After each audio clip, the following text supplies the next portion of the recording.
હાલો મિત્રો, તો good morning. કેમ છો બધા? મજામાં? તો અમે લોકો ઇઝરાયલમાં અત્યારે જો ટચિંગ કામ કરીએ હે સીડી ગાળાનું.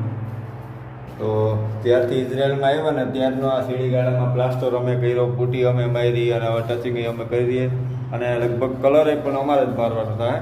તો હું કે વિજયભાઈ, તમારે શું કહેવાનું થાય? કેટલા મહિનાથી આપણે આ સીડી ગાળામાં? એટલે સીડી ગાળામાં હા.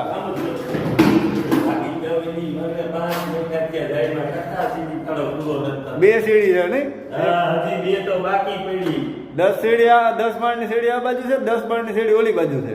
ઓલી બાજુ ને એની પાસે કેટલી ચાર છે, બે પાંચ માળની, બે 10 આમાં નામાં 5 મહિના કરી જાય. બીજા રૂમ જોયા નથી કેવા છે. બીજા કામ જ નથી કર્યું ને. કાલે એક આપણે દરવાજા ફિટ કરવા ગયા હતા ને ઉપર. હા, એ તો ટચિંગ કામ બીજું આપે. મેન તો આ સીડી જ છે. હા, તો મિત્રો જો આવું ટચિંગ કામ કરીએ છે જે આ રેલિંગ